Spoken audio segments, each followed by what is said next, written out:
सबसे बड़ा लोकतांत्रिक देश, 150 करोड़ की, लगभग 150 करोड़ की आबादी का देश और दुनिया का सबसे बड़ा डेमोक्रेसी। 1952 में पहले लोकसभा के चुनाव हुए और वर्तमान में 18वीं लोकसभा चल रही है। नरेंद्र मोदी जिसके प्रधानमंत्री हैं। लेकिन ये जो 1952 से लेकर के 2026 तक का जो कालखंड रहा है, इसमें हिंदुस्तान की राजनीति ने कई सारे बहुआयामी बदलाव देखे हैं, कई सारे चेंजेस देखे हैं। और उन बदलावों में एक बदलाव की राजनीति हमने देखी, क्योंकि हम सबको पता होना चाहिए कि 1952 से लेकर 1967 तक हिंदुस्तान की जो राजनीति है उसको मॉरिस जोन्स ने कहा है कि भारत में एक दलीय प्रभुत्व रहा, वन पार्टी डोमिनेंस रहा।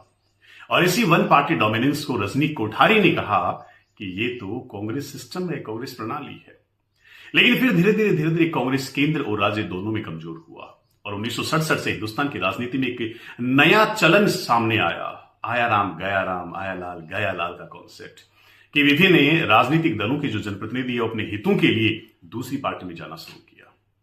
राजीव गांधी ने देखा कि ये तो लोकतंत्र के लिए बहुत बड़ा चैलेंज है और भारतीय संविधान में किया 52वां संविधान संशोधन अधिनियम 1985।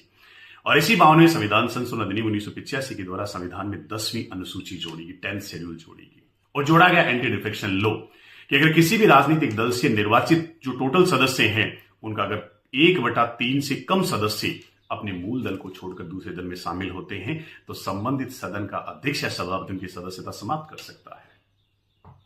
हालांकि समय के साथ देखा कि 1/3 काफी कम है, तो फिर अटल बिहारी वाजपेयी जी के द्वारा 91वां संविधान संशोधन अधिनियम 2003 करके इसे बढ़ाकर 2/3 कर दिया। पिछले कुछ समय से आप लोगों ने देखा कि आम आदमी पार्टी के राज्यसभा के जो टोटल 10 सदस्य हैं उनमें से 7 सदस्यों ने जाकर के बीजेपी ज्वाइन कर ली राघव चड्ढा के नेतृत्व में। तो फिर एक प्रश्न बना कि आखिर इनके ऊपर दल बदल कानून क्यों लागू नहीं हुआ।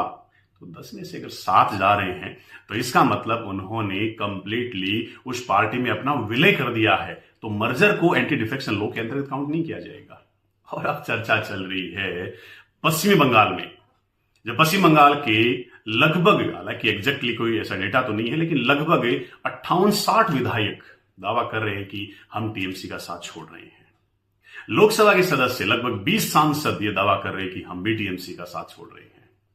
तो क्या अगर इतने सदस्य जाते हैं तो उनके ऊपर एंटी डिफेक्शन लॉ लागू होगा? खैर, एंटी डिफेक्शन लॉ लागू होगा कि नहीं होगा ये तो मैंने बता दिया, लेकिन क्या ये लोकतंत्र के लिए सही है? क्या ये डेमोक्रेसी के लिए सही है? ऐसे चुनाव जीतते ही दूसरी पार्टियां आकर के क्यों आप में समाहित हो रही है? इसका जवाब जरूर दीजिएगा आप लोग। जय हिंद, जय भारत, जय